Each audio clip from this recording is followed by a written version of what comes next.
আপনারা যে সময় আমার স্টেজে উঠাইছেন এই সময় তো মানুষ মুর্দাও কবরে রাখে না, মানে লাশও কবরে রাখে না। এই সময় লাশ কবরে রাখতে গেলে লাশের রুহ মনে হয় ডাক দিয়ে কবো যে ভাই আজকে রাতে আর আমার দাফন করিস না, সকালবেলায় দাফনটা করিস। তো এই সময় আপনারা দিয়েছেন, প্রভু তুমি বলেছ রাসূল দেবে না, বলনি দেবে না ওমর, বলনি দেবে না হামজা তারিক, খালিদ বিজয় সমর। প্রভু তুমি বলেছ রাসূল দেবে না। আল্লাহ আমাদের ওমরের ঈমান দান করেন, পড়েন আমিন। জন্ম থেকেই আল্লাহর হাবিবের জীবন হচ্ছে আমাদের জন্য আদর্শ। আল্লাহর হাবিব যখন ছোট্ট বয়স, আল্লাহর হাবিবের দুধের শিশু, তার মা হালিমাতুস সাদিয়া তিনি বর্ণনা করছেন, আমি মক্কায় গেলাম ধনীর কোনো দুলালকে দত্তক নেওয়া যায় কিনা এটা খোঁজার জন্য। ওই সময় একটা সিস্টেম ছিল, ওই সময়ের সিস্টেম ছিল পালক পুত্র পালা হতো, পালক পুত্র নেওয়া হতো। তো হালিমাতুস সাদিয়া পালক পুত্র আনার জন্য মক্কায় গেছে। যে দেখে মক্কায় যত ধনী মানুষের ছেলেরা ছিল সব ছেলেরা মোটামুটি সবাইকে নিয়ে চলে গেছে, ধনীর কোনো দুলাল কোনো সন্তান আর নাই। হালিমাতুস সাদিয়াকে একজন খোঁজ দিল যে আব্দুল্লাহর পুত্র মুহাম্মদ ইয়াতিম একটা ছেলে সে আছে, তারে একটাবার দেখে আসো। হালিমাতুস সাদিয়া বলছেন, আমি যখন এই খোঁজ পেলাম আমিনার ঘরে আমি একটু উকি দিলাম, উকি দেওয়ার সাথে সাথে রাসূলের চোখে যখন আমার চোখ পড়লো, আমার মনে হলো দুনিয়ার সমস্ত সৌন্দর্য আল্লাহ বিশ্বনবীর শরীরে দিয়েছে। হালিমাতুস সাদিয়া বলছেন, মুহাম্মাদের চোখে চোখ পড়ার সাথে সাথে আমার মনে হলো দুনিয়ার সমস্ত মায়া এবং রহমত এই সন্তানের শরীরে আল্লাহ ঢুকিয়ে দিয়েছেন। আল্লাহু আকবার। হালিমাতুস সাদিয়া বলছেন, আমি যখন মক্কায় এসেছি, মক্কায় আসার সময় যেই বাহনটার মধ্যে উঠে আমি মক্কায় এসেছি, আমার বাহনটা ছিল একটু দুর্বল কিসিমের বাহন, যার কারণে আমার মক্কায় পৌঁছাইতে একটু দেরি হয়েছে। আর সব মানুষ ধনী মানুষের ছেলেগুলার নিয়ে চলে গিয়েছে।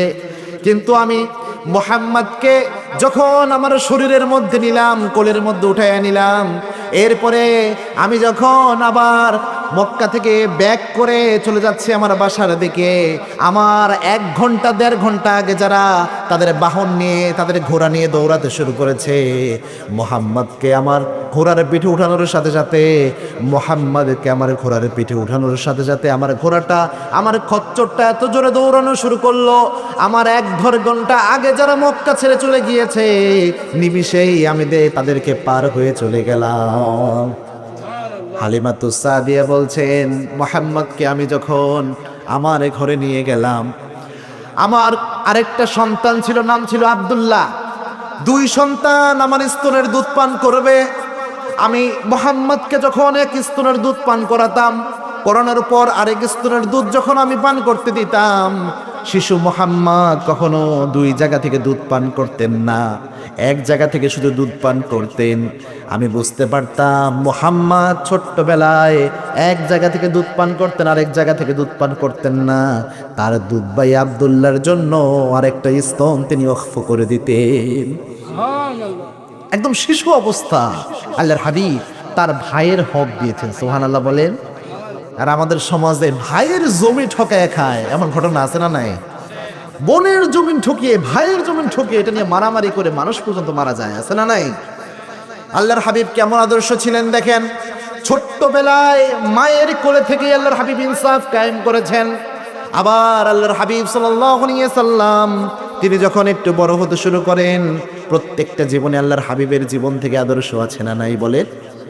পারিবারিক জীবনে আমাদের প্রফেট মুহাম্মদ সাল্লাল্লাহু আলাইহি ওয়াসাল্লাম তিনি হচ্ছেন আদর্শ। পারিবারিক জীবনে এই যে পরিবারের মধ্যে জামাই বউয়ের ঝগড়া লাগে কিনা ভাই? জোরে বলেন। পাবনার মানুষ এই সমস্যাটা নাই নাকি?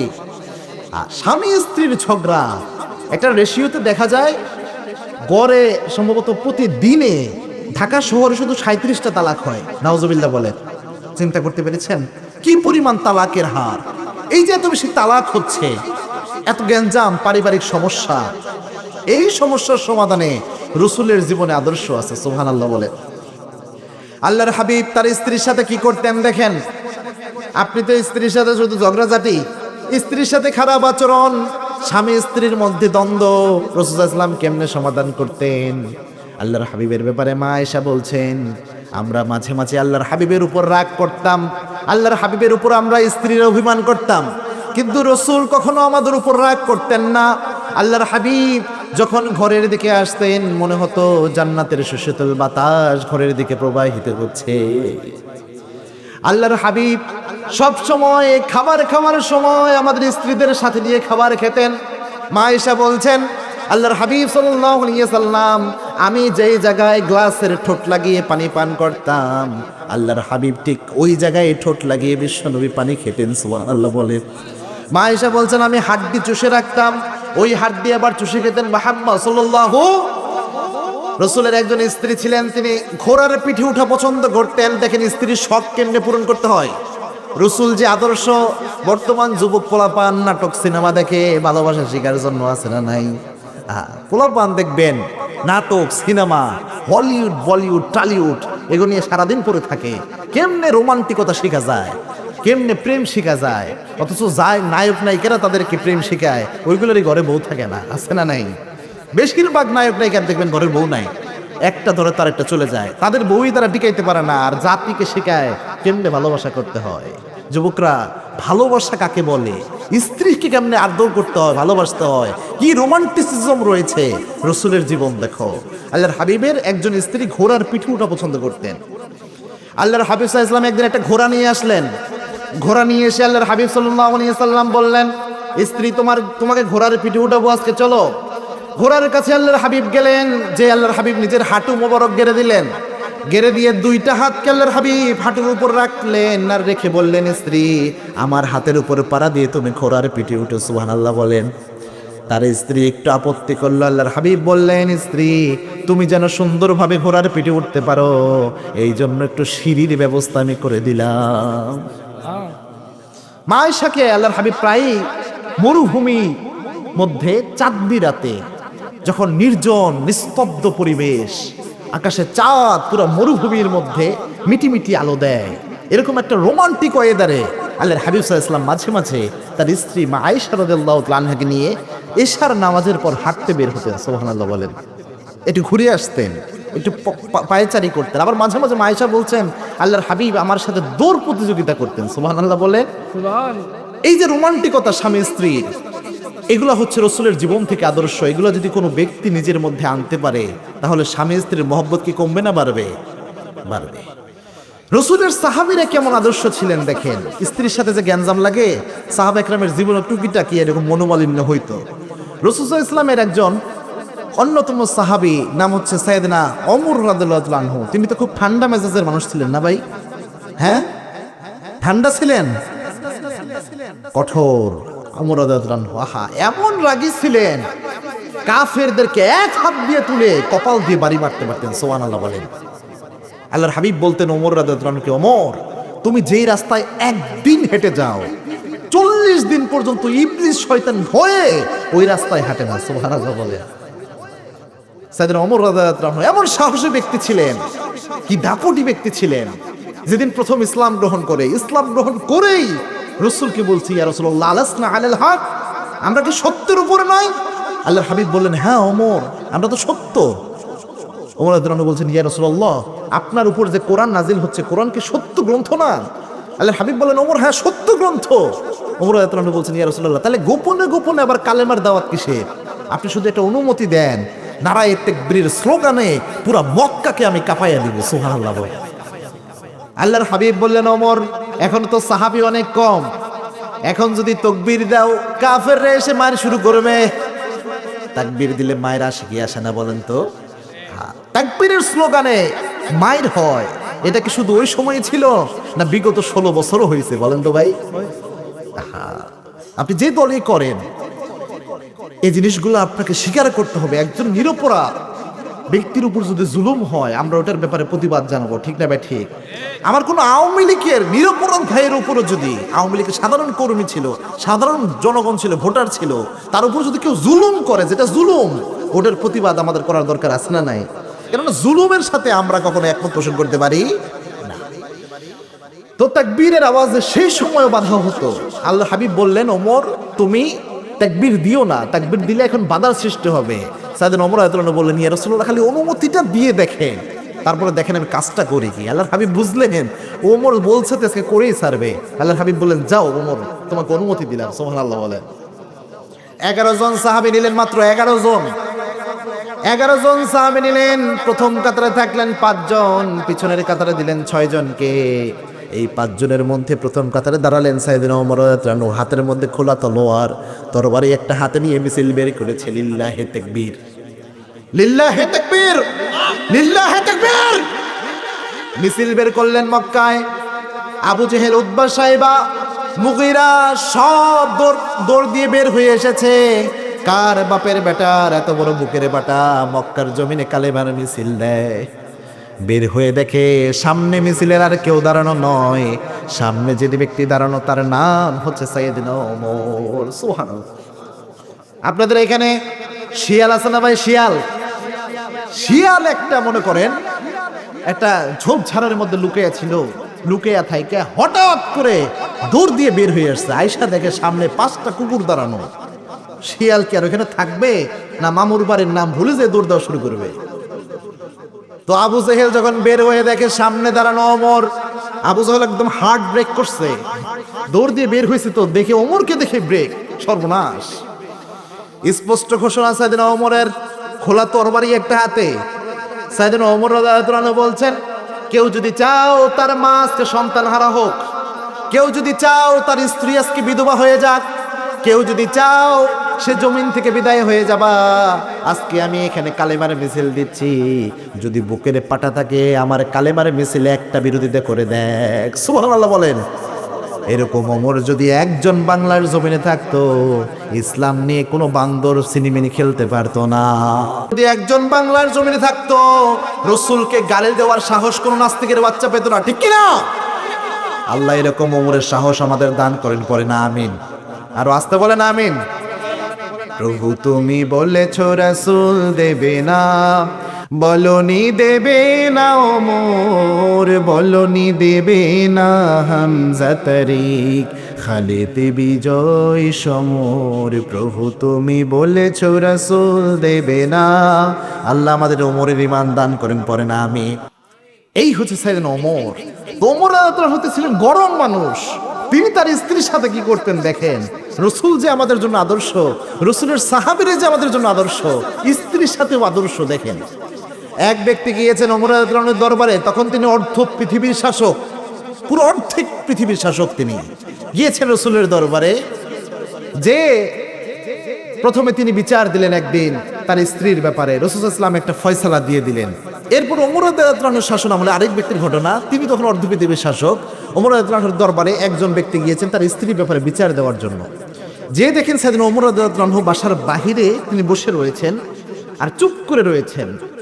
ওই ব্যক্তি যখন বাসার কাছে গেল, দেখে সাইয়েদনা ওমর বাসার বাহিরে চুপ করে বসা, আর ঘর থেকে একজন মহিলার আওয়াজ শোনা যাচ্ছে। ওই মহিলা অভিমান করে কি যেন অভিযোগ দিতেছে, আর সাইয়েদনা ওমর চুপচাপ মহিলার অভিযোগ শুনে আর মিটি মিটি হাসে।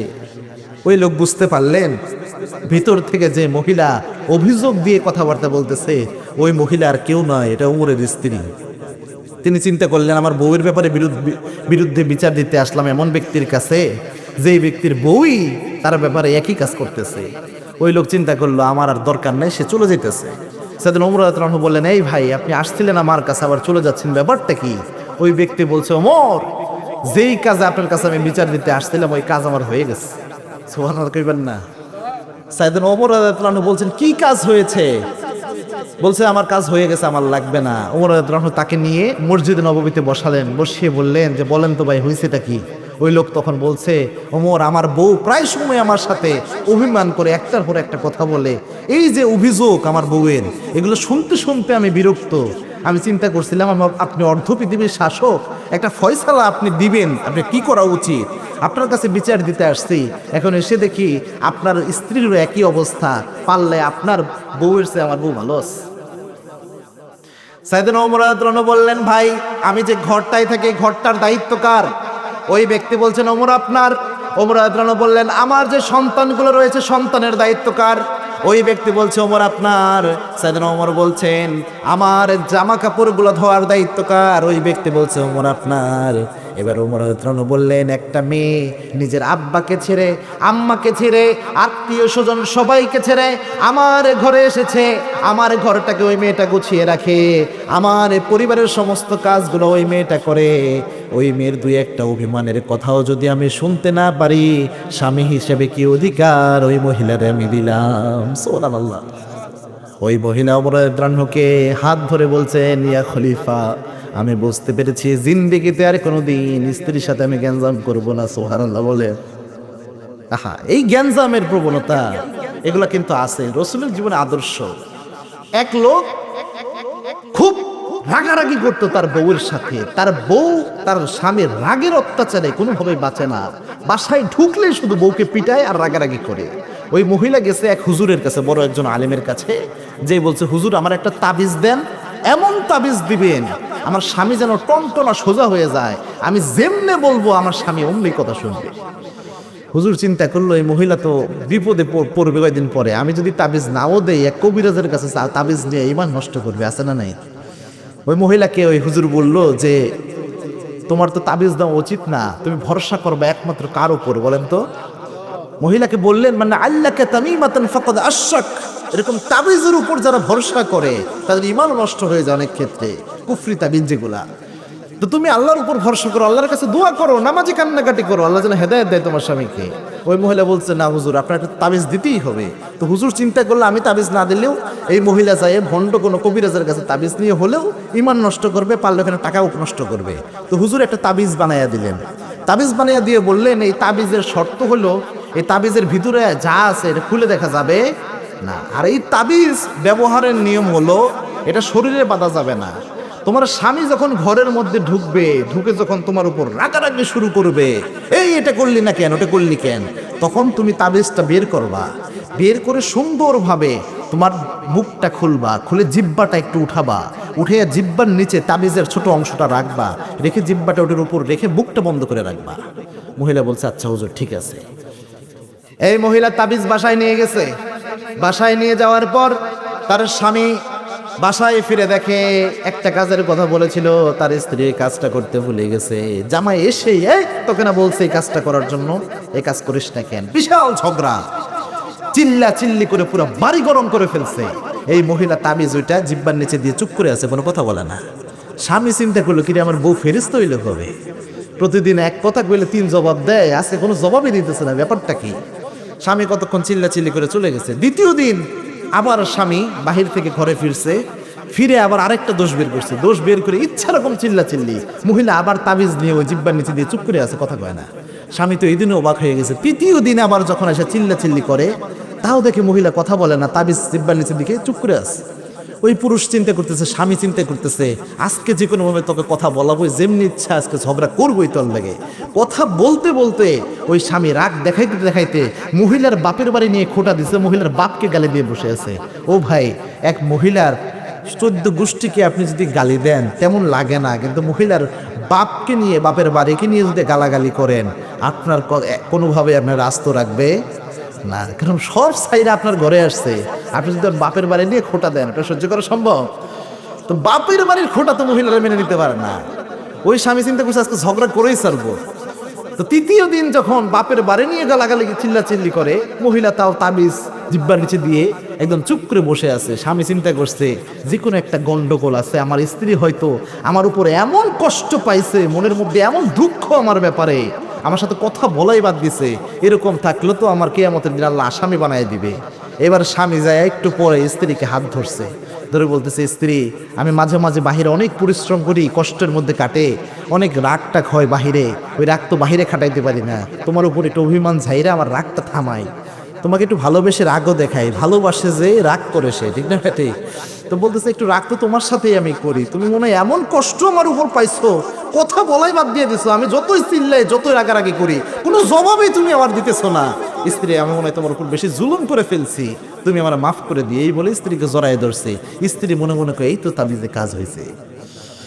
এবার ওই স্ত্রী ওই মহিলা তাবিজ ওইটা নিয়ে হুজুরের দরবারে হাজির। দৌড় হুজুর এমন তাবিজ আপনি দিয়েছেন, 3 দিন যাইতে 4th দিনের তাবিজ কাজ হয়ে গেছে। হুজুর এবার বলতেছে তাবিজটা এবার একটু খুলো। তাবিজটা যখন খুলে তাবিজের ভিতর হুজুর একটা কাগজের মধ্যে লিখে দিয়েছে, স্বামী যখন রেগে যাবে, স্ত্রী যদি মুখ বন্ধ করে রাখে, ঝগড়া আর বাড়বে। ওই মহিলা বলছে হুজুর এটা কি লেখা? বলছে তাবিজের কোনো কারিশমা নাই, তোমার স্বামী যখন এসে রাগারাগি করেছে, তুমি তাবিজটা নিয়ে মুখের মধ্যে দিয়ে মুখটা বন্ধ রেখেছো, এই যে নীরবতা পালন করেছো, এক হাতে তালি বাজে না, একজন রেগে গিয়েছে আর একজন চুপ থেকেছো, এই জন্য আর ঝগড়া বাড়ে নাই। সুবহানাল্লাহ। রাসূলের জীবনের ঠিক সেম আদর্শ, সাহাবা একরামের জীবনের ঠিক একই আদর্শ। আল্লাহর হাবিবের স্ত্রীরা যখন আল্লাহর হাবিবকে কোনো অভিযোগ করতেন, কোনো কিছু বলতেন, আল্লাহর হাবিব সাল্লাল্লাহু আলাইহি ওয়াসাল্লাম চুপ করে শুনতেন। সুবহানাল্লাহ বলেন। আবার পুরুষ মানুষ রেগে গেলে নারীরা চুপ করে শুনবে, এটা হচ্ছে নারীদের জন্য রাসূল সাল্লাল্লাহু আলাইহি ওয়াসাল্লামের আদেশ। সুবহানাল্লাহ বলে। এজন্য স্বামী স্ত্রীর সম্পর্ককে যদি ভালো করতে চান, 1 নাম্বার ফর্মুলা এটাই যে আপনার স্ত্রী একটু অভিমান করলো, আপনি চুপ। আপনি যখন রাগ করবেন, এই এলাকার মা বোন যারা রয়েছেন তারা একটু চুপ থাকতে হবে। মহিলা প্যান্ডেল করছেন? হ্যাঁ, মহিলা মা বোনরা আছে? আছে নাই? মহিলা মা বোনরা এই আলোচনা ইন্টারনেটে যাবে ইনশাল্লাহ, লক্ষ লক্ষ মানুষের কাছে পৌঁছে যাবে, মা বোনদের ওয়াজ শোনায় দিবেন। মায়েরা, মহিলারা জাহান্নামে যাবে 2টা কারণে বেশি। জোরে বলুন কয়টা? মিরাজের রাতে রাসূল সাল্লাল্লাহু আলাইহি ওয়াসাল্লাম পুরা জান্নাত জাহান্নাম যখন দেখলেন, দেখে এসে বললেন, আমি দেখেছি জাহান্নামীদের মধ্যে সবচেয়ে বেশি সংখ্যক হচ্ছে নারী জাতি। এর কারণ হচ্ছে অপরাধ হলো 2টা। ভাই চিল্লে বলেন তো কয়টা? মিলাই একটু দেখেন তো আছে নাকি এলাকায়। আল্লাহর হাবিব প্রথম বলেন তাকফুরুনাল আশিরা। 1 নাম্বার অপরাধ হলো যেই মহিলারা প্রায় সময় স্বামীকে নাশুকরি করে, স্বামীর সাথে নাশুকরি কেমনে করে? আরেক হাদিসে আল্লাহর হাবিব বলেছেন, ক্বালাত মা রাআইতা মিনকা খায়রুন কত্তু। স্বামীকে বলতে যে অনেক সময় অনেক মহিলা এমন কথা বলে, আমি মহিলা দেখে তোমার ঘর করতেছি, অন্য কোনো মহিলা হলে তোমার ঘর করতই না। এরকম কথা তো পাবনায় কোনো মহিলা বলে না নাকি? হ্যাঁ, ঘরে ঘরে বলে, সর্বনাশ হইছে। আল্লাহর হাবিব সাল্লাল্লাহু আলাইহি ওয়াসাল্লাম বলেছেন, এরকম কথা যে নারীরা বলে যে আমি মহিলা দেখে তোমার ঘর করি, অন্য কোনো মহিলা হইলে তোমার ঘরই করতো না, এরকম নাশুকরি নাফরমানি কোনো নারী যদি করে, আল্লাহর হাবিব সাল্লাল্লাহু আলাইহি ওয়াসাল্লাম বলেছেন ওই নারীরা জান্নাতে যাওয়া তো দূরের কথা, জান্নাতের সুঘ্রাণও পাবে না। নাউজুবিল্লাহ বলেন। স্বামীর নাফরমানি করা যাবে না। 2 নাম্বার হচ্ছে তুকসিরুনাল লানা।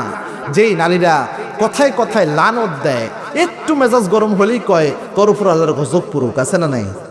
এই 2টা কারণে নারীর বেশি জাহান্নামী হয়। এজন্য স্বামীর মর্যাদা একজন নারীর বুঝতে হবে। একজন মেয়ের যখন বিয়ে হয়ে যায়, তার দুনিয়ার সবার চেয়ে আব্বা আম্মা পরিবার ভাই বোন সবার চেয়ে একজন মহিলার কাছে সবচেয়ে দামি হচ্ছে তার স্বামী। সুবহানাল্লাহ বলেন। সবচেয়ে দামি, সবচেয়ে প্রেস্টিজিয়াস। এই জন্যে 2 জনই চুপ থাকতে হবে। আল্লাহ আমাদের চুপ থাকার তৌফিক দান করুন, আমরা বলি আমিন। যে রেগে যাবে আরেকজন চুপ, ইনশাআল্লাহ বলেন। রাসূলের জীবনে স্বামী স্ত্রীর জন্য আদর্শ রয়েছে। এরপরে পারিবারিক জীবনে আরেকটা সমস্যা রয়েছে, এটা হচ্ছে আব্বা আম্মার সাথে বর্তমান অনেক সন্তানদের সম্পর্ক ভালো না। এরকম সমস্যা এই এলাকায় আছে নাই বলেন তো? হ্যাঁ, আগের যুগের ছেলে মেয়েরা তারা কিন্তু আব্বা আম্মার কথা ঠিকভাবে শুনতো, কিন্তু এই জেনারেশনের পোলাপান আব্বা আম্মার কথা শুনতে চায় না, আছে না ভাই? এই জেনারেশনে আব্বা আম্মার কথা শুনে না। অথচ আব্বা আম্মা কত বড় সম্পদ। আল্লাহর হাবিব সাল্লাল্লাহু আলাইহি ওয়াসাল্লামের কাছে একবার এক সাহাবী আসলেন, মনোযোগ দেন। একজন সাহাবী আসলেন, এসে বললেন, ইয়া রাসূলুল্লাহ মা হুয়া হাক্কু বিহুসনিস সাহাবাতি। এই দুনিয়াতে যত মানুষ রয়েছে সব মানুষের মধ্যে সবচেয়ে ভালো আচরণটা আমি কার সাথে করব? আল্লাহর হাবিব বললেন উম্মুক, তোর মায়ের সাথে। 2 নম্বরে কার সাথে ইয়া রাসূলুল্লাহ? আল্লাহর হাবিব বললেন উম্মুক, তোর মায়ের সাথে। 3 নাম্বার কার সাথে ইয়া রাসূলুল্লাহ? আল্লাহর হাবিব বললেন উম্মুক, তোমার মায়ের সাথে। 3 বার মায়ের কথা বলে 4 নম্বরে আল্লাহর হাবিব বাবার কথা বললেন। এর কারণ কি? এর কারণটা কি? মুহাদ্দিসিন ইকরাম ব্যাখ্যা করেছেন 3 জায়গায় মারা আমাদের জন্য বেশি কষ্ট করে। কয় জায়গা? আমাদেরকে পেটে ধারণ করেন কে বলেন তো? মা। 10 মাস 10 দিন পেটে ধারণ করে প্রসব বেদনা সহ্য করেন কে? আজকের বিজ্ঞান বলছে একটা মানুষের শরীরে যদি 45 ইউনিট ব্যথা দেওয়া হয়, ওই মানুষটার সাথে সাথে মারা যেতে পারে। কিন্তু একটা মা যখন একটা সন্তানকে প্রসব করে, মোর দেন 57 ইউনিট, 57 ইউনিটের বেশি ব্যথা ওই মা তার শরীরের মধ্যে পায়। শরীরের 20টা হাড্ডি, 20টা শরীরের হাড্ডিকে যদি একসাথে ভেঙে ফেলা হয় যতটা কষ্ট হয়, একজন মা যখন একটা সন্তানকে এই জমিনে নিয়ে আসে এর চেয়ে বেশি কষ্ট একজন মায়ের হয়। আল্লাহর হাবিব এই জন্য বলেছেন 3 বার মায়ের খেদমত, 2 বছর দুধ পান করান কে? এক সাহাবী আল্লাহর হাবিবের কাছে এসে বললেন, ইয়া রাসূলুল্লাহ, আমার মা হাঁটতে চলতে পারে না, আমার মা অসুস্থ মানুষ, কিন্তু আমার মায়ের ইচ্ছা ছিল তিনি হজ করবেন।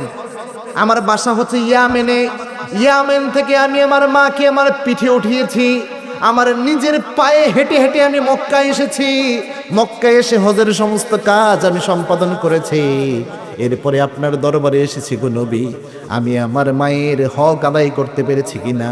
আল্লাহর হাবিব বললেন, তোমার মা যে তোমাকে 2 বছর দুধ পান করিয়েছে, আর তুমি যে তোমার মাকে পিঠে করে ইয়ামেন থেকে মক্কা এসে হজের সমস্ত কাজ সম্পাদন করেছো তোমার মাকে নিয়ে, ওই যে তোমার মা তোমার জন্য 2 বছর তোমাকে দুধ পান করিয়েছে, এই 2 বছর দুধের 1 ফোঁটা দুধের হক তুমি এখনো আদায় করতে পারো নাই। আল্লাহর হাবিব সাল্লাল্লাহু আলাইহি ওয়াসাল্লাম এই পৃথিবীতে সবচেয়ে বেশি সম্মান করতে বলেছেন আব্বাকে এবং আম্মাকে। আল্লাহর হাবিব নিজে সম্মান করতেন রাহমাতুল লিল আলামিন। যার চেয়ে সেরা মানুষ পৃথিবীতে আর কেউ হতে পারে?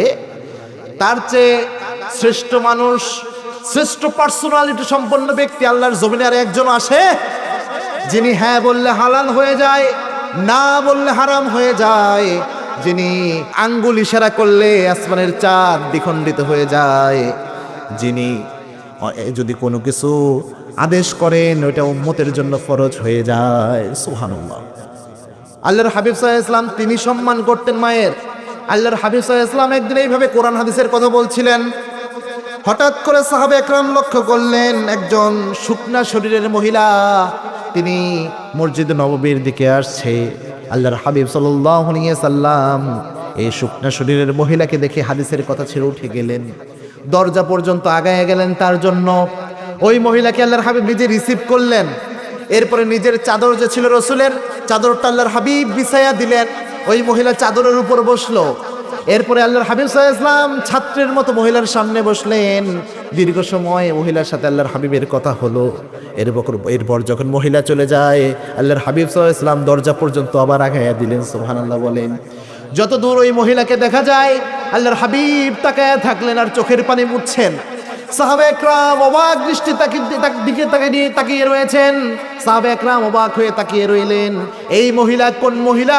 যেই মহিলার জন্য আল্লাহর হাবিব নিজে হাদিসের কথা ছেড়ে উঠে যায়। এই মহিলা কোন মহিলা? যেই মহিলার জন্য আল্লাহর হাবিব নিজের চাদর বরফ বিছায়া দেয়। এই মহিলা কোন মহিলা? যেই মহিলার সামনে রসুল ছাত্রের মতো বসে। এই মহিলা কোন মহিলা? যেই মহিলার জন্য রসুল দরজা পর্যন্ত আগায় যায়। যেই মহিলার জন্য যত দূর দেখা যায় মহিলার দিকে আল্লাহর হাবিব তাকায় থাকে। সুবহানাল্লাহ বলেন। সাহাবা একরাম আল্লাহর হাবিবকে প্রশ্ন করলেন। আল্লাহর হাবিব সাল্লাল্লাহু আলাইহি ওয়াসাল্লাম বললেন, ও সাহাবীরা, জন্মের আগে তো আমি আমার আব্বারে হারিয়ে ফেলছি।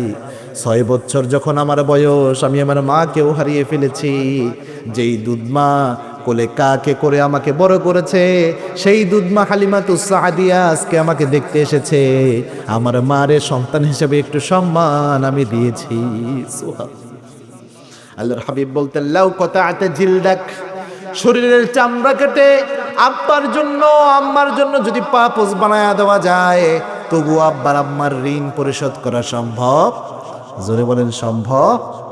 আল্লাহ আমাদের আব্বা আমাকে কবুল করেন, পড়েন আমিন। ও গো মা তুমি এই ধরনের শ্রেষ্ঠ নেয়ামত, তোমারই পদ তলে রয়েছে জান্নাত। পড়েন, ও গো মা তুমি এই ধরনের শ্রেষ্ঠ নেয়ামত, তোমারই পদ তলে রয়েছে জান্নাত। ঠিক কিনা? আল্লাহ আমাদের আব্বা আম্মাকে কবুল করুন না, পড়ি আমিন। তার মানে পারিবারিক জীবনের সমস্যার সমাধানের জন্য আব্বা আম্মার যে সমস্যা আব্বা আম্মার সাথে সন্তানদের হয়, এটার জন্য রসুলের জীবনে আদর্শ আছে না নাই? কাবার একজন কালো ইমাম ছিলেন, কাবা ঘরের ইমাম তিনি। তার নাম ছিল শাইখ আদিল আল কালবানি। তিনি কালো কুচকুচে চেহারার একজন ইমাম ছিলেন। কাবার যতজন ইমাম আছে, আব্দুর রহমান আস-সুদাইস, মিশর আল-আফাসি সহ যত কাবার ইমাম আপনি চেহারা দেখবেন, টিভিতে দেখা যায় অনেক সময় বা ইউটিউবে পাবেন, দেখবেন কাবার প্রত্যেকজন ইমামের চেহারা নূরের মতো চকচক করতে থাকে, সাদা ধবধবা চেহারা, দেখলে মনে হয় জান্নাতে মানুষ আছে না ভাই। তো একজন ইমাম এমন ছিলেন যিনি কালো কুচকুচে চেহারা, তার নাম ছিল শেখ আদিল আল কালবানি। তাকে একবার প্রশ্ন করা হয়েছিল যে আপনি কাবার ইমাম এত কালো মানুষ হয়ে হইলেন কেমনে? একটু রসিকতা করে মুসল্লিরা প্রশ্ন করলো।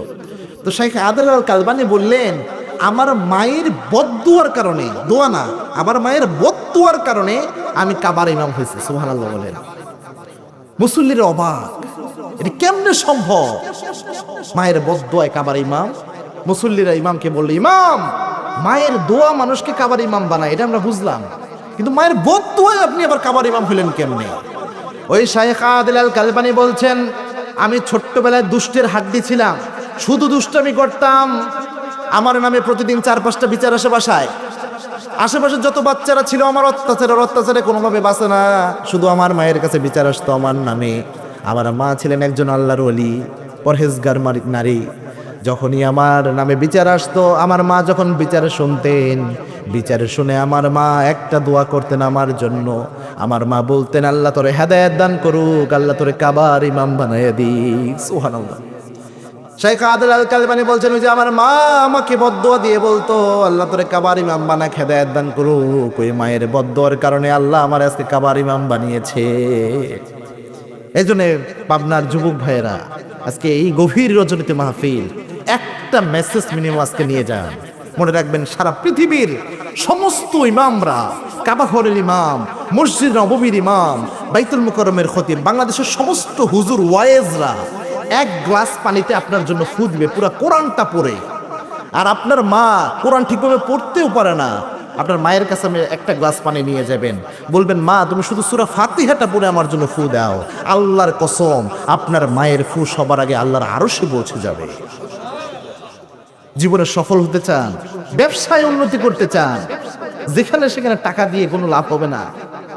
আপনার মাকে এটা তার শখের জিনিস কিনে দেন, অল্প উপহার দেন, দেখবেন গোটা দুনিয়ার মানুষকে লক্ষ লক্ষ টাকা উপহার দিলে যা না খুশি হয়, আপনার মাকে ছোট্ট একটা জিনিস দিলে এর চেয়ে মা বেশি খুশি হয়ে যায়। সুবহানাল্লাহ। আমি পেয়েছি এমন, আমি অনেক মানুষকে অনেক সময় অনেক কিছু দিয়েছি, কিন্তু দিয়ে তার কাছে যতটুকু কৃতজ্ঞতা পাওয়া যায়, আমার মাকে অনেক ছোট্ট একটা জিনিস দিয়েছি, আমার মা সব জায়গায় গর্ব করে দেখায়, এটা আমার ছেলে দিয়েছে, আলহামদুলিল্লাহ বলে। আপনি পৃথিবীতে নিঃস্বার্থ ভালোবাসা আর কোথাও পাবেন না, কোথাও পাবেন না। একমাত্র নিঃস্বার্থভাবে এই পৃথিবীতে যদি কেউ আপনাকে ভালোবাসে, তাহলে একজন হচ্ছে আপনার মা, আরেকজন হচ্ছে আপনার আব্বা। ঠিক না বেঠে?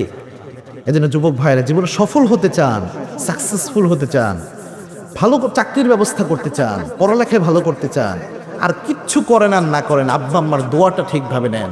মনে রাখবেন, আব্বা আম্মার দোয়া যদি নেওয়ার মতো নিতে পারেন, আল্লাহর হাবিব বলেছেন, 3 ব্যক্তির দোয়া করতে দেরি হয়, দোয়া কবুল হতে দেরি হয় না। লা হিজাবু বাইনাহু ওয়া বাইনাল্লাহ, এই 3 ব্যক্তির মাঝে আর আল্লাহর মাঝে কোনো পর্দা থাকে না। সুবহানাল্লাহ বলে। তার মধ্যে আব্বা এবং আম্মা যদি কোনো সন্তানের জন্য মন থেকে দোয়া করে, দোয়া করার সাথে সাথে আল্লাহ কবুল করে নেয়। সুবহানাল্লাহ। এজন্য পারিবারিক জীবনে আব্বা আম্মার সাথে সন্তানের যে সমস্যা, রসুলের এই ঘটনাগুলো থেকে আমরা জানতে পারলাম। তাহলে পারিবারিক জীবনে সংক্ষিপ্তভাবে আমরা বুঝতে পারলাম, এই ক্ষেত্রে রসুলের আদর্শ যদি আমরা মেনে নেই, তাহলে আমাদের জীবনের বরকত আছে না নাই? আরো আসতে বলেন, স্বামী স্ত্রীর সম্পর্কের সমস্যার ক্ষেত্রে রসুলের জীবন, সাহাবে ইকরামের জীবনে যদি মানতে পারি, সমাধান আছে না নাই? আছে। তো 2টা বিষয় আমরা বুঝতে পারলাম। আল্লাহ এই 2টা বিষয় আমাদের বুঝার এবং আমল করার তৌফিক দান করুন, আমার পরে আমিন। এই যে বর্তমান আমাদের দেশ ঋণগ্রস্ত, এত বেশি ঋণ, একটা সন্তান আজকে জন্ম নিয়েছে, তার মাথায়ও ঋণ আছে। আপনি বাংলাদেশের যে ঋণ, এটার একটা রেশিও দেখবেন, আজকে জন্ম নিল যে ছেলেটা, ওর মাথার উপর, মাথা পিছু একটা ঋণ আছে। বিগত 16 বছরে 28 লক্ষ কোটি টাকা এই দেশ থেকে পাচার হয়ে গেছে। নাউজুবিল্লাহ বলে। নেতারা দেখবেন ভোটের আগে লম্বা লম্বা বক্তৃতা ছাড়ে যে জনগণের বন্ধু আমরা, পারলে জনগণের পা পর্যন্ত মুছে দেয়, আর যদি একবার ক্ষমতায় আসতে পারে, জনগণের পকেটের সব টাকা নিয়ে নিজের পকেটে ঢুকায়। আছে না নাই? আহা, এই যে নেতৃত্বের ক্ষেত্রে রসুল আদর্শ, রসুলের সাহাবে একরাম আদর্শ। একটা ঘটনা দেখেন, একবার এক ফকির আসলেন রসুলের দরবারে, রসুলের বাসায় একটা ফকির আসলেন, এসে বললেন, ইয়া রাসূলুল্লাহ, আমার একটা উট দান করেন। কি চাইছে? আরো আসতে বলেন। উট চাইছে। আচ্ছা বলেন তো পাবনার ভাইরা, আপনার এলাকায় আমাদের ঢাকা থেকে কোনো ফকির আসলো, এসে বলল আমার একটা গরু দান করেন, আপনি কি তার গরু দিবেন না দৌড়ানি দিবেন? হ্যাঁ, দৌড়ানি দিবেন। আয়েশা চাইছে উট রসুলের দরবারে, ওই সময় সবচেয়ে দামি জিনিস উট। রসুলকে এসে বলছি, ইয়া রাসূলুল্লাহ আমার একটা উট দেন। আল্লাহর হাবিব তো রহমতের নবী ছিলেন, মায়ার নবী ছিলেন। আল্লাহর হাবিব কাউকে না করতেন না। আল্লাহর হাবিব বললেন আমার তো এখন উট দেওয়ার সামর্থ্য নাই, আমার সাহাবী রয়েছে, নাম হচ্ছে উসমান রাদিয়াল্লাহু আনহু, আমার জামাই। রসুলের কয় মেয়ের জামাই ছিল বলেন তো? 2 মেয়ের জামাই ছিল। একটা মেয়ে মারা গেছে, পরে আল্লাহর হাবিব আরেকটা মেয়েকে বিয়ে দিয়েছে। আল্লাহর হাবিব বলেছেন আমার যদি আরো মেয়ে থাকতো আর ওসমান যদি চাইতো, ওসমান আমার এমন ভালো জামাই, আমার সব মেয়েরে আমি ওসমানের কাছে দিয়ে দিতাম। সুবহানাল্লাহ বলে। 2 মেয়ের জামাই। আল্লাহ হাবিব বলেন আমার জামাই আছে ওসমান, বিজনেসম্যান পারসন, ব্যবসায়ী মানুষ, তার কাছে যাও, যে উট চাও উট পেয়ে যাবা। ওই ফকিরে গিয়েছেন ওসমান রাদিয়াল্লাহু আনহুর দরবারে, যে দেখেন সাইয়েদনা ওসমান রাদিয়াল্লাহু আনহু চুপ করে বসে আছেন, পাশে একটা বস্তা রাখা, বস্তার মধ্যে তুলা ছিল, বাতাস তুলা উড়াইয়া নিয়ে চলে যায়। ওসমান রাদিয়াল্লাহু আনহু বাতাস থেকে তুলা ধরে আবার বস্তায় রাখে। এটা দেখে ফকির দিছে উঠে দৌড়। চিন্তা করছে এমন বড় কিপটা আমার জীবনে আমি দেখি নাই। চিন্তা করছে উঠ চাবো কেমনে, এর কাছে দিছে দৌড়, যে রসুলের দরবারে হাজির। ইয়া রাসূলুল্লাহ এমন ব্যক্তির কাছে আপনি পাঠাইছেন আমারে, আমার জীবনে আমি কৃপণ ব্যক্তি দেখছি এমন তো দেখিনি ইয়া রাসূলুল্লাহ। বাতাস তুলা উড়াইয়া নিয়ে যায়, তুলা ধরে বস্তায় রাখে, এর কাছে উঠ চাইলে না জানি আমারে কি করে। আল্লাহর হাবিব বললেন তুমি কি উঠ চাইছো তার কাছে? বলছে না চাই নাই। বলছে যে আমার সালাম দাও, উঠ চাও উঠ পেয়ে যাবা। সুবহানাল্লাহ বলে। ওই ফকির আবার গিয়েছে ওসমান রাদিয়াল্লাহু আনহুর দরবারে, যে দেখে আরেক বস্তা, বস্তার মধ্যে ছিল চাউল। কি ছিল ভাই? চাউল। এই চাউল পিঁপড়া নিয়ে চলে যাইতেছে। ওসমান রাদিয়াল্লাহু আনহু পিঁপড়ার মুখ থেকে চাউল ধরে বস্তায় রাখে। ফকির এটা যখন দেখছে যে পিঁপড়া চাউল নিয়ে যায়, এই ব্যক্তি দেখতে পারে না, পিঁপড়ার মুখ থেকে চাউল নিয়ে বস্তায় রাখে। এই ফকির আগের বারের চেয়ে আরো জোরে দৌড় দিয়েছে, দিয়ে একদম রসুলের দরবারে যে হাজির। ইয়া রাসূলুল্লাহ আমি মাপ চাই, দোয়াও চাই। ইয়া রাসূলুল্লাহ আমার জীবনে আমি কিপটা দেখছি ইয়া রাসূলুল্লাহ, এমন কিপটা দেখি নাই। পিঁপড়া ছোট্ট একটা প্রাণী, একটা চাউল খাবে, এটা যে ব্যক্তি সহ্য করে না, তার কাছে যায় যদি বলে আমার একটা উট দেন। উট তো দেওয়া দূরের কথা, পাশেই দেখছি খোলা একটা তরবারি ফেলানো আছে, কখন গলা আমার আলাদা করে দেয়। তার কাছে আমি উট চাইতে পারবো না, আপনি যদি পারেন আমার কিছু দেন, নয় আমি চলে যাই। আল্লাহর হাবিব বললেন তুমি কি যে আমার সালাম দিছো উট চাইছো? বলছে না। বলছে যাও, যে সালাম দাও উট পাইয়া যাবা। ফকির আবার গেছে, যাইয়া চুপ করে দাঁড়াই আছে, ভয়ে কিছু বলে না। সাইয়েদনা ওসমান রাদিয়াল্লাহু আনহু বললেন ভাই আপনি বারবার আসতেছেন আবার চলে যাচ্ছেন, ব্যাপার কে বলেন? ওই ফকির বলছেন আল্লাহর হাবিব আমাকে পাঠিয়েছেন, আল্লাহর হাবিব বলেছেন আপনাকে যেন বলি একটা উট দেওয়ার জন্য, আপনি নাকি উট দিবেন। সাইয়েদনা ওসমান রাদিয়াল্লাহু আনহু বললেন ওই যে আমার উটের বিশাল আস্তাবল আছে, যে উটটা আপনার পছন্দ হয় উটটা আপনি নিয়ে যান। ওই ফকির গেলেন, যে প্রথম উটটা ধরে টান দিছে। উটের একটা বৈশিষ্ট্য হলো সামনের উট যেই দিকে যায় পিছনের উটগুলোও পিছনের সাথে সাথে যায়। প্রথম উটটা যখন ধরে টান দিয়েছে পিছনের সবগুলো উট চলা শুরু করেছে। একজন সাহাবে এসে বললেন ওসমান এমন এক ফকিরে আপনি উট দান করেছেন, ওই ফকির তো প্রথম উট নিয়ে যাচ্ছে, পিছনে আরো কয়েকটা উট চলে যাচ্ছে। ওসমান রাদিয়াল্লাহু আনহু বললেন সবগুলো উট ওই ফকিরকে তুমি দান করে দাও। ফকির কদ্দুর যায় আবার ব্যাক আসছে, ঘুরে আসছে, এসে বলছে ওসমান একটা জিনিস আমার বুঝে আসলো না, তুলা বাতাস উড়ে যায় আপনি পছন্দ করেন না, তুলা ধরে বস্তায় রাখেন। পিঁপড়া চাউল নিয়ে চলে যায় আপনি পছন্দ করেন না, পিঁপড়ার মুখ থেকে চাউল নিয়ে আপনি আবার বস্তায় রাখেন। ওসমান এতগুলা উট আপনি আমার কেমনে দান করলেন, এই জিনিসটা আমি বুঝলাম না। সাইয়েদনা ওসমান রাদিয়াল্লাহু আনহু বললেন ওই যে তুলাটা দেখছো ওটা হচ্ছে জনগণের তুলা, ওই যে চাউলগুলা দেখছো ওই চাউল হচ্ছে জনগণের চাউল। আমার চোখের সামনে একটা চাউলের দানা একটা পিঁপড়া নিয়ে চলে যাবে, আর আমি ওসমান এটার দায়িত্বশীল। আমি যদি ওই চাউলটা হেফাজত করতে না পারি, আমার ভয় হয় কিয়ামতের এই কঠিন ময়দানে, in the day of judgement, আল্লাহ রাব্বুল আলামিন আমাকে আসামির কাঠগড়ায় দাঁড় করাবেন। ওই দিন এই একটা চাউলের জন্য আমি যেহেতু নেতা ছিলাম, আমার যেহেতু দায়িত্ব ছিল, জনগণের সম্পদ যেহেতু আমার কাছে আমানত ছিল, আমি যেহেতু রক্ষা করতে পারি নাই, আমার ভয় হয় একটা চাউলের জন্য আল্লাহ আমাকে আসামি বানায় কিনা। আর যে তোমাকে উটগুলা দান করেছি, এই প্রত্যেকটা উট আমার নিজস্ব ব্যবসায়ী উট, সবগুলো উট আমি আল্লাহর রাস্তায় দান করে দিয়েছি। এরকম নেতা যদি হয় তাহলে কি বাংলাদেশে দেশে কোনো দুর্নীতি হওয়া সম্ভব? কিন্তু আমার দেশে তো এটা হয় না। আমার দেশে ভোটের আগে নেতাদের ওয়াদার শেষ নাই, ভোট শেষ হলে হারাম খাইতে 1 ইঞ্চি চিন্তা করে আসে না নাই। ভোটের আগে নেতা বলে আমি দেশের ভক্ত, নির্বাচনে জয়লাভ করলে পাল্টে নেতার চরিত্র। ঠিক কিনা?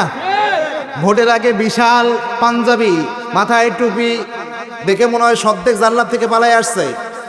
সাদা দবদবা পাঞ্জাবি পরে মানুষকে সালাম দেয়, আসসালামু আলাইকুম, আসসালামু আলাইকুম দিতে দিতে কলা গাছরে সালাম দেয়, আছে না নাই? আবার নামাজ পড়ে দেখবেন সবার আগে মসজিদে যায় নেতা সাহেব হাজির, 1 ওয়াক্তের নামাজ 2 মসজিদে পড়ে মানুষকে বোঝায় আমি আচ্ছা নামাজে। এমন নেতা আছে না নাই? আর ভোট যখন শেষ হয়, নেতা নির্বাচন হয়ে গেলে মানুষের ইট, রাস্তার ইট গুলা খায়, বালি খায়, সিমেন্ট খায়, খাইতে খাইতে পায়খানার স্ল্যাব পর্যন্ত খায়, আছে না নাই? জনগণের জন্য বরাদ্দ হয় পায়খানার স্ল্যাব, গরিব মানুষের লেট্রিন করে দেওয়ার জন্য পায়খানার স্ল্যাব পর্যন্ত নেতা খায় ফেলায়। এমন নেতা আছে না নাই? আমরা এরকম নেতা আর চাই না, ঠিক না ভাই? ঠিক। আমরা চাই যেই দল থেকেই সরকার গঠন হোক, আমরা চাই তারা দুর্নীতিমুক্ত একটা সমাজ যেন বাংলাদেশকে উপহার দেয়, ইনশাল্লাহ বলেন। বিগত সময় আমরা অনেক দেখেছি, কিন্তু রসুলের যে আদর্শ, এটা নিয়ে কেউ পার্লামেন্টে বসতে পারে নাই, রসুলের আদর্শকে নিজের সামনে রেখে কেউ ক্ষমতা পরিচালনা করে নাই, যার কারণে বাংলাদেশ থেকে দুর্নীতিও কখনো মুক্ত হতে পারে। সুতরাং সামনে যারাই ক্ষমতা আসুক, যে দলই আসুক, আমরা চাই এই যে রসুলের জীবন যে আমাদের জন্য আদর্শ, তারা যেন রসুলের জীবনকে আদর্শ মেনে অর্থনৈতিক ব্যবস্থা যখন বাংলাদেশে কায়েম করবে, রসুলের আদর্শ মতে রসুল যে পার্লামেন্ট চালিয়েছেন এটার মতো করে যেন অর্থনৈতিক কারবার পরিচালনা করতে পারে। আল্লাহ এই দিন দেখার, এইরকম পরিবেশ দেখার তৌফিক আল্লাহ আমাদের দান করুন, করুন আমি। তার মানে অর্থনৈতিক জীবনে আল্লাহর হাবিব আমাদের জন্য আদর্শ, রসুলের সাহাবীর আদর্শ। শুধু একটা ঘটনা বললাম। লাস্ট যেটা, রাজনৈতিক জীবনে আল্লাহর হাবিব আমাদের জন্য আদর্শ। কোন জীবন? রসুল তো তার জীবনে কখনো রাজনীতি করেন নাই ভাই, না করছে? বুঝে শুনে বলতেছেন তো? তো রসুলের রাজনীতির আলোচনা, রসুল যে রাজনীতি করছে ওটা বললে এটা কি কোরআনের মাহফিলে রাজনীতি করা হয়? আচ্ছা বলেন তো, কোরআনের একটা আয়াত যদি কেউ বাদ দিতে চায়, ওই ব্যক্তি ইমানদার না কাফের? কোরআনের একটা আয়াত বাদ দেন, কোরআনের একটা শব্দ যদি কেউ বাদ দিতে চায়, ওই ব্যক্তি ইমানদার না কাফের? কোরআনের একটা অক্ষর যদি কেউ বাদ দিতে চায়, ওই ব্যক্তি ইমানদার না কাফের? তো আল্লাহ যে পবিত্র কোরআনে প্রায় 500 আয়াত, আলা লাহু খালকুল আমর, সৃষ্টি যার, আইন চলবে তার। এই জমিন আল্লাহর সংবিধান কোরআন অনুযায়ী পরিচালিত হবে। কেমনে আল্লাহর জমিনকে পরিচালনা করতে হবে, কোন কোন আইন কায়েম করতে হবে, চুরি করলে কি শাস্তি, ধর্ষণ করলে কি শাস্তি, দুর্নীতি কেমনে মুক্ত করা যায়, সুদকে কেমনে উচ্ছেদ করে দেওয়া যায়, ঘুষকে কেমনে উচ্ছেদ করে দেওয়া যায়, হত্যা, রাহাজানি, ছিনতাই, চাঁদাবাজি কেমনে বন্ধ করা যায়, এরকম আয়াত, হুকুম, বিধান আল্লাহ যে কোরআন নাজিল করেছেন, এগুলা যদি আপনি বাদ দেন আর যদি বলেন যে এগুলা বলা যাবে না, আপনার ইমান আছে না ইমান গেছে? একজন ব্যক্তি ছিলেন রসুলের পিছনে 5 ওয়াক্ত নামাজ বাদ জামাত পড়তেন। রসুল ইমামতি হিসেবে আল্লাহু আকবার বলবেন, পিছনে এসে হাজির, তাকবীরে উলা কখন ছুটে না, একদম 5 ওয়াক্ত নামাজ বাদ জামাত। তার নাম ছিল আব্দুল্লাহ বিন উবাই বিন সুলুল। রসুল যখন কোথাও দাওয়াত খেতে যেতেন, আব্দুল্লাহ বিন উবাই বিন সুলুল সাথে থাকতো। আল্লাহর হাবিব ইফতারি করতেন, আব্দুল্লাহ বিন উবাই বিন সুলুল পাশে থাকতো। রসুলকে সব জায়গায় এই ব্যক্তি মেনে নিয়েছে, কিন্তু রসুল যে নামাজেও যেমন ইমাম ছিলেন, সমাজেও ইমাম ছিলেন, রসুলকে এই জায়গায় সেই ইমাম মানতে পারে। এই ব্যক্তি যখন মারা যায়, আল্লাহর হাবিব তার জানাজা পড়াতে যাবেন, ওমর রাদিয়াল্লাহু জামা টেনে ধরলেন। আল্লাহর হাবিব সাল্লাল্লাহু আলাইহি ওয়াসাল্লাম বললেন, ওমর আখতারিনি আল্লাহ, আমার আল্লাহ আমার ইখতিয়ার দিয়েছেন, এখনো তো নিষেধ করেন নাই এর জানাজা আমি পড়াবো। ওমর রাদিয়াল্লাহু বললেন, ইয়া রাসূলুল্লাহ, এর জানাজা আপনি পড়ায়েন না। উহুদের যুদ্ধে পিছন থেকে সাহাবীদের নিয়ে ভেগে গিয়েছে, আপনি নির্যাতনের শিকার হয়েছেন তার মুনাফিকের কারণে, এ ছিল মুনাফিকের সর্দার, এর জানাজাটা আপনি পড়ায়েন না। আল্লাহর হাবিব বললেন, ওমর আমি পড়াবো, আল্লাহ নিষেধ করেন না এখনো। আল্লাহর হাবিব তার জানাজা পড়ালেন, লম্বা একটা জানাজা আল্লাহর হাবিব পড়ালেন। এত লম্বা জানাজা কোনো সাহাবীর আল্লাহর হাবিব পড়ান নাই। নিজের জুব্বা মোবারক দিলেন তার কাফনের কাপড়ের জন্য, নিজের মুখের লালা তার মুখের মধ্যে দিলেন, লম্বা দোয়া করলেন তার জন্য।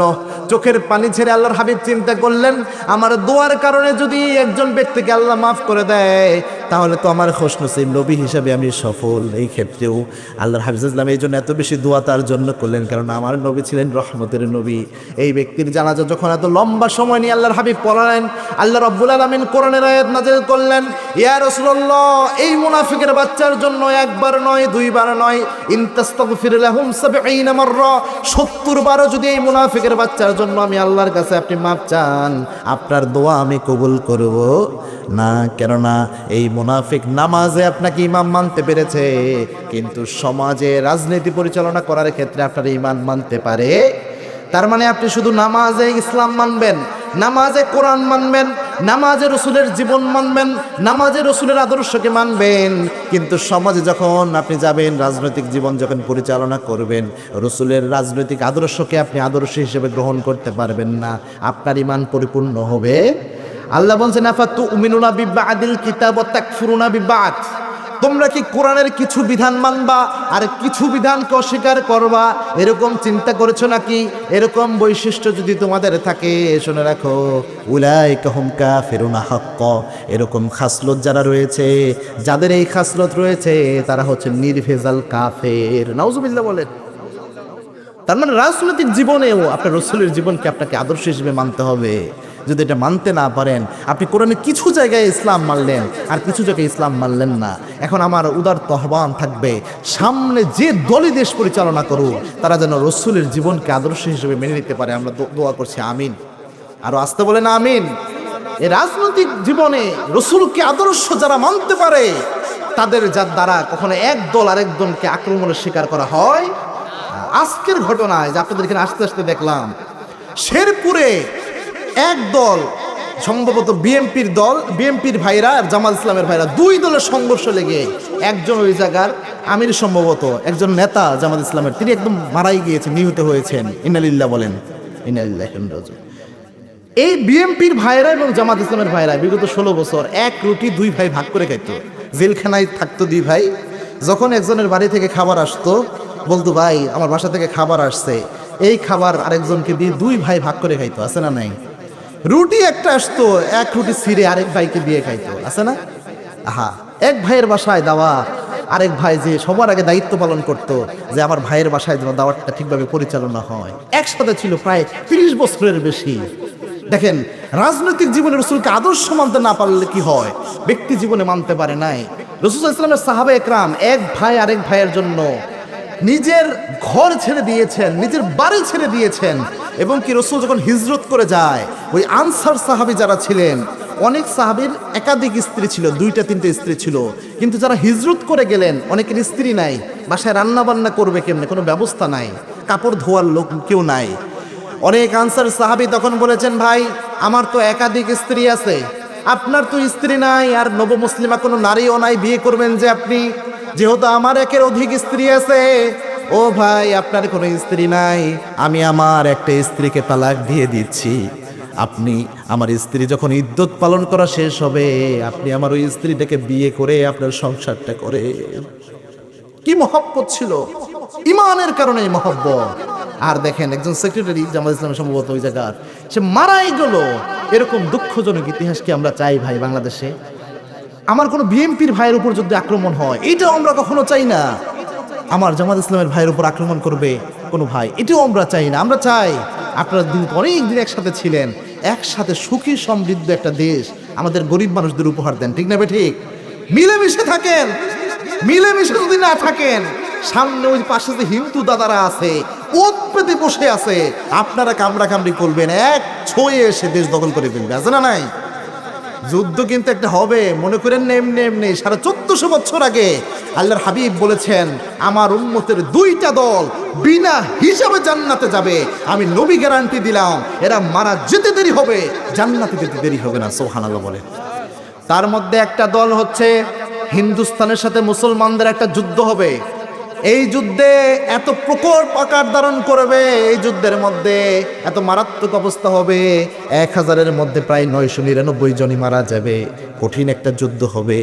এই যুদ্ধে ওই হিন্দুস্তানের বিরুদ্ধে, হিন্দু দাদাদের বিরুদ্ধে যে যুদ্ধ হবে, যেই মুসলমান ইমানদাররা ওই যুদ্ধের মধ্যে অংশগ্রহণ করবে, আমি নবী নিজে গ্যারান্টি দিলাম ওই ব্যক্তিদেরকে বিনা হিসেবে জান্নাতের সুপারিশ আমি নবী করে দেব। সুতরাং মুসলমান, গাজোয়ে দামামা বেজে গেছে, গাজোয়ে হিন্দের। যে কোনো সময় আপনার উপর আমার উপর আক্রমণ হতে পারে, এই দেশের উপর চক্রান্ত হতে পারে, আমার লাল সবুজের পতাকার উপর আক্রমণ আসতে পারে। তখন কে জামাত, কে বিএমপি, কে হেফাজত, কে আওয়ামী লীগ দেখার সময় আছে? তখন সবাই একযোগ হয়ে যদি পাশের দেশ থেকে এই দেশ দখলের চক্রান্ত করে, কে আওয়ামী লীগ, কে বিএমপি, কে জামাত, কে কোন দল দেখার সময় নয়, আগে সবার আগে দেশ একসাথে হয়ে ওই চক্রান্তকে আমরা রুখে দেবো ইনশাল্লাহ। বলেন রাজি আছেন তো? হাত তুলে আল্লাহকে দেখান। আল্লাহ কবুল করুন, আমরা পড়ি আমিন। এই জন্য গাজওয়ায়ে হিন্দের স্পৃহা রাখবেন। আল্লাহর হাবিব 1450 বছর আগে রেখে গিয়েছেন। যদি কপালে নাও আসে আমাদের জীবিত অবস্থায়, এই যে অন্তরে ইচ্ছাটা রেখেছেন, আল্লাহর হাবিব বলেছেন যে এই বিনা হিসেবে জান্নাতি, এই অন্তরে ইচ্ছা থাকার কারণে আল্লাহ চাইলে আপনাকে ওই মর্যাদা দিতে পারে। সুবহানাল্লাহ বলেন। কারণ আল্লাহর হাবিব বলেছেন, কোন ব্যক্তি যদি অন্তরে শহীদ হওয়ার ইচ্ছা রাখে, শহীদ হওয়া, যে আল্লাহ যদি আমার মৃত্যুতে শহীদ হয়ে মরতে চায়, আল্লাহর হাবিব বলেছেন ওই ব্যক্তি যদি ঘরে জ্বরে পড়েও মারা যায়, তবু ওই ব্যক্তিকে আল্লাহ শহীদ মৃত্যু দান করে দেয়। সুবহানাল্লাহ। আর কোন ব্যক্তি যদি অন্তরে শহীদ হওয়ার ইচ্ছা না রাখে, মা চাআলাউ শু'বাতিন মিনান নিফাক, ওই ব্যক্তি যখন মারা যাবে মুনাফিক হয়ে কবরে যাবে। নাউজুবিল্লাহ বলেন। এজন্য আল্লাহর কাছে দোয়া করছি, আল্লাহ আমাদের শাহাদাতের মৃত্যু আপনি দান করে দিয়েন। পরে না আমিন। মরতে তো হবেই ভাই, মরতে হবে না? The most certain thing in this world is death. এই পৃথিবীতে সবচেয়ে নিশ্চিত যে বিষয়টা, সেটা হচ্ছে মৃত্যু। এই যে কবরস্থানের যুগে মাহফিল, সবাইকে একদিন কবরের বাসিন্দা হতে হবে, হবে না? The most uncertain thing in this world is time of death. এই পৃথিবীতে সবচেয়ে অনিশ্চিত যে বিষয়টা, সেটা হচ্ছে মৃত্যুর সময়। কে কখন চলে যাব তার কোনো গ্যারান্টি নাই। এই জন্যে মৃত্যুর জন্য প্রস্তুতি নিতে হবে। আর আল্লাহর কাছে একটা দোয়া করবেন মিনিমাম, এই দোয়াটা শিখে যান। আল্লাহর কাছে দোয়া করবেন যখনই মৃত্যুর জন্য চোখের পানি ফেলবেন, আল্লাহর কাছে দোয়া করবেন, আল্লাহ আমার যেহেতু মৃত্যুটা আপনি দিবেনই, ইমানের সাথে আমার মৃত্যুটা দিয়েন, আর শহীদি মৃত্যু আল্লাহ আপনি আমার নসিব করে দিয়েন। সুবহানাল্লাহ বলেন। আল্লাহ আমাদের শহীদ হিসেবে কবুল করুন। পরে না আমিন। মরতেই হবে যখন শহীদি মরণ দিও আমাকে। বলেন মরতেই হবে যখন শহীদি মরণ দিও আমাকে।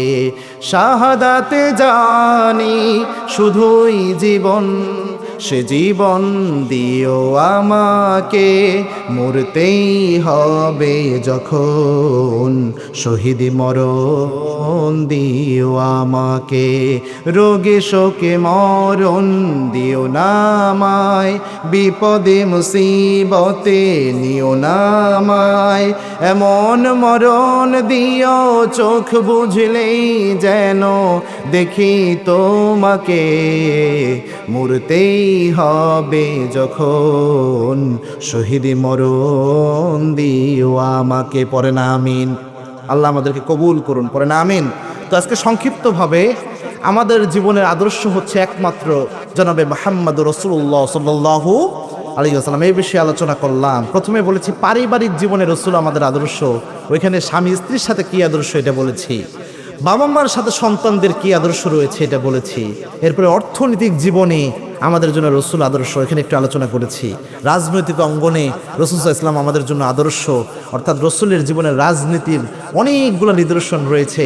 আল্লাহর হাবিব সাল্লাল্লাহু আলাইহি ওয়াসাল্লাম যখন পৃথিবীতে এসেছেন, তার আগ মুহূর্তে ঘুণে ধরা সমাজ ছিল, রাহাজানি, হত্যা, সন্ত্রাস, রাজনৈতিক অস্থিরতা বিরাজমান ছিল। রসুল যখন কোরআন দিয়ে শাসন করেছেন, পুরা সমাজ ব্যবস্থা শান্তি শৃঙ্খলায় পরিপূর্ণ হয়ে গিয়েছে। তো রসুলের জীবন যদি আমরা মানতে পারি, আমাদের রাজনৈতিক যে অঙ্গন এটাও স্থিরতা আসবে, ভাইয়ে ভাইয়ে মারামারি হবে না। এ বিষয়ে সংক্ষিপ্ত আলোচনা করেছি। যতটুকু আলোচনা করলাম দল মত নির্বিশেষে আমরা দোয়া করছি, আল্লাহ প্রত্যেককে এগুলো থেকে শিক্ষা গ্রহণ করার তৌফিক দান করুন। পড়ুন আমিন।